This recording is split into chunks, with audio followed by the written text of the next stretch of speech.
do less. I got next, playing off the ball, and you know the J wet. She text back, so I'm saying there's a chance. Girl, I'm sorry in advance. And you know we got the passion. He talk a lot of shit, at least I got her laughing, right? Alrighty, we have Lyndsey D'Arcangelo here on the secret segment. You guys know what's up. It's 10 questions, same questions every time. Super icebreaker for the first one. Lyndsey, what's your favorite color? Blue. Yeah. Whoa, that's 3 for 3. My first 3 secret segment people have all said blue. Really? That's wild. And I just did, the first one I did was with Nitzan Blovstein, another athletic contributor, and she also said blue. So just crazy. 3 for 3 on the blue. It's the best color. I like it. Obviously, I'm rocking the blue today. Question 2. If you had to choose only one candy to eat forever, what would it be? One candy to eat forever. So I grew up with this candy. I grew up in the 90s, right? And they still make these, but they're not as popular. There's a candy called Runts.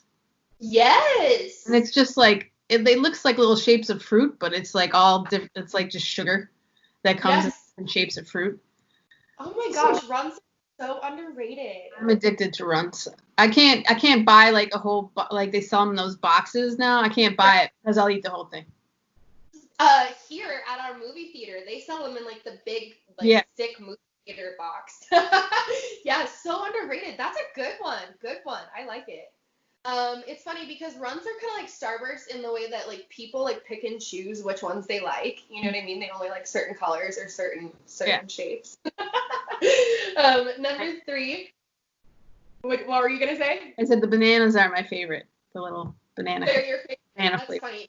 I think that's one of the only like banana flavored things I can recall ever like enjoying in life is the banana flavored run. Question 3. Best vacation you've ever been on? Oh, that's a good one.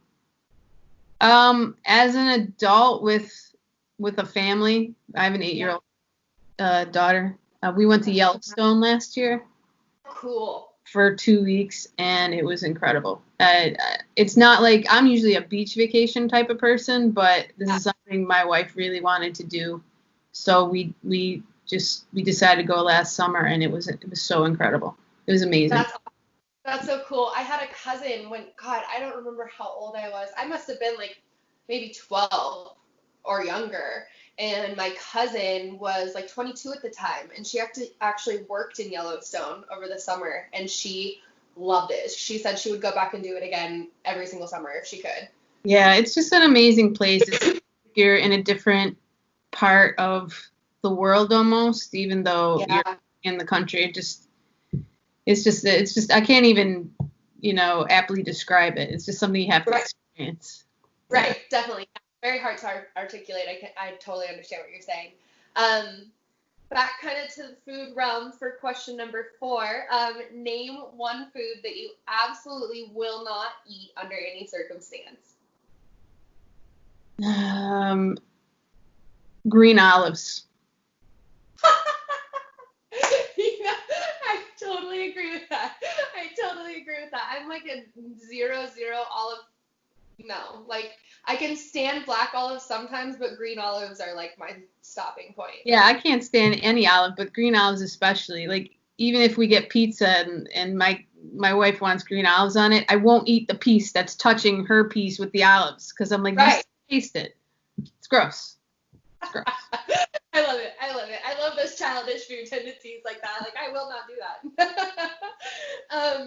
So number 5, since obviously this is a Sports Talk Mostly secret segment, what was the first live sporting event that you ever attended?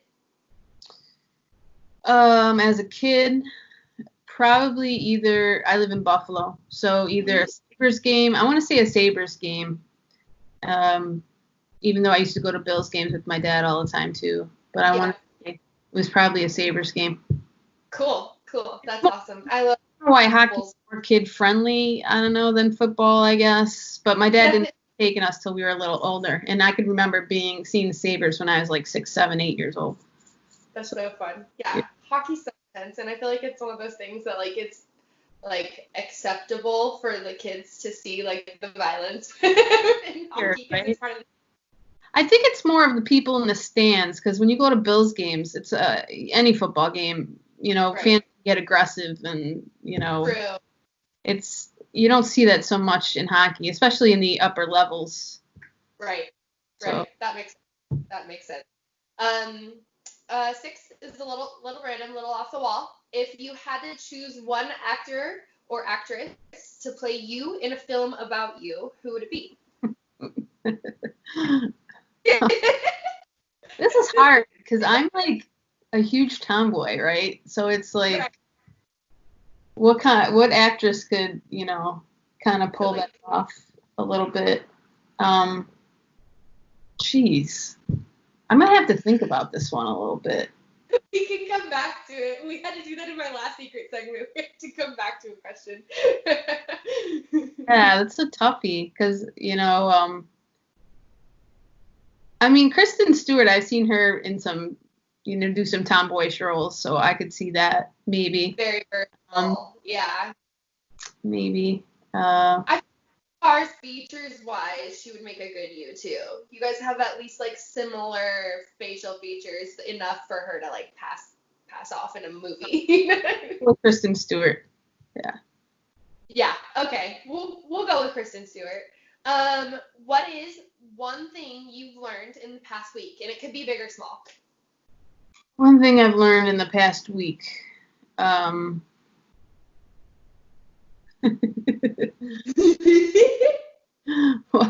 What have I learned? Like personally wise, or in the sports world, or anything? Yeah.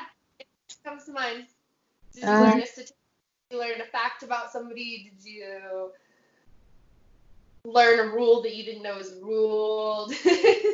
Well, like my daughter, she tells me these tidbits of information like all the time. Right. As far as like nature and things like that. But I can't remember like right in this moment. I think personally I've learned that, and then this is like something that's just gotten progressively more, I've gained more awareness for it as I've gone on these past few months, is just to stay off social media more. Yeah, that's a good everyday lesson, I feel like. Yeah, I think it's wise for everybody to kind of step back a little bit. I mean, for a lot of us, as you know, like you feel like your job and your career and so much of like what you do revolves around it, so it's hard. But even to just start setting limits, like waiting so much time after you wake up in the morning before you get on it, or setting a time limit before you go to bed to not be on it. Starting with those types of things, I feel like will just make you want to be on it less, because you realize what you're getting out of being on it less. You know what I mean? Yeah. So I think that's a great one. I think that's good that you kind of stopped and brought that up as your one thing that you've learned, because it's a good one. It's important. I think we all should kind of be open about our rejection of normalization of social media. You know what I mean? It's hard. It's a challenge, especially like you said, for me, like I'm sort of ingrained in it. I mean, I didn't join Twitter until 2015, and it was such a networking boost for me, even though I've been writing for a long time. It just brought more visibility, and my career took off. So it's kind of something I don't want to get rid of, but at the same time, I don't want to be beholden to it either and immersed in it. So yeah, you can't tie yourself to it as far as your whole, worth. Like you said, you definitely need to find other ways to connect and expand what you have going on. So, no, great one. Love that. Thanks for sharing that. 2 more questions. Well, 3 technically, 8, 9, 10. Pick one to be for a day. Hero or villain? Hero. I knew you were gonna say that. What kind of heroistic acts would you perform, Lyndsey? Well, so I'm a huge Spider-Man fan, right? Huge Spider-Man fan. So if I could have the suit, everything, all the web sling, all of it for a day, oh my God, that would be awesome. I love it. I love that you actually put like a face to the hero too. I like it. I like it. Okay, number 9, and I usually always have an idea of what certain people are gonna say, but with you, I have no idea what you're gonna say to this question. Favorite day of the week? Favorite day of the week. So I like Thursdays. Okay. Weirdly enough, because, you know, by then most of the week has gone by, and I feel like that's, you know, a point where you could be like, you know, it's been productive and whatever, and then also the weekend's right around the corner. Right. You know what I mean? So, like, most of the week is behind you, weekend's right around the corner. It's like that sort of excitement for the weekend starting to build, you know? Definitely. Yeah. Totally. I like that. I like that you said Thursday. Okay, last one. You ready? Mm-hmm. Worst career advice you've ever received? Worst career advice I've ever received. You know, I feel like the people in my life who have mentored me or who have helped me out with things never gave me any bad career advice. That's good. I mean, everybody, even the first boss I ever had, who was horrible, and I wasn't even in a writing job at that point. She said, you need to go do something with writing. Right. I don't know that I ever got any bad career advice, to be honest. Can you think of like any general, like in the like writing industry or journalism industry, like any general bad advice you've heard people give or like heard people encounter that you kind of like hear a lot that people have been told, or like any cliches like that you can think of? The only thing that I ever had trouble with was when someone would say, like, where do you see yourself in 5 years? Like, you got to map out a timeline, a goal, and like that, which I guess is great in theory, but life is so unpredictable. And right, it's limited. Yeah, and you know, I feel like it's almost better if you set like, you know, what you're gonna do like today, or what you're gonna do like this month. You know, say you wanna reach out to 1 new publication or 2 new publications this month with pitches and get a story published. Like, I feel like you need to, or at least it worked better for me if I kept my goals where I could see them. Right, a little more focusing on the long term, where that could either like stress you out or overwhelm you or get you down, you know. Right. So. Well, and in a, you know, career standpoint, or as far as like accomplishing anything really goes, that to have a long-term goal is important, but like you said, there are so many little intricate pieces that involve getting to that long-term goal that if you're not doing those little itty-bitty pieces, the thing 5 years from now is never going to come. Yeah. You know what I mean?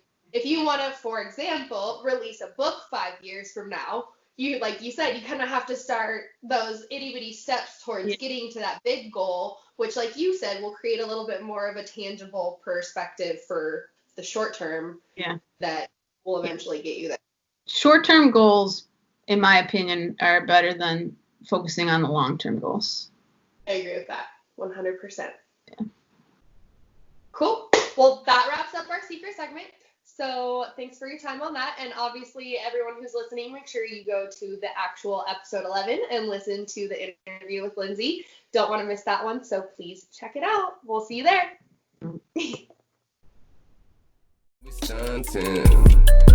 All I want is you to stay like what you know about this. About to trade my bitch for a first round pick. You thought these wounds would never heal. Swerving through this tournament, I bet I find a steel type. Delay the favorite, but I always bet the field swap.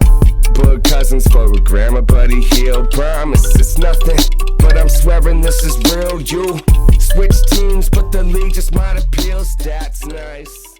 So she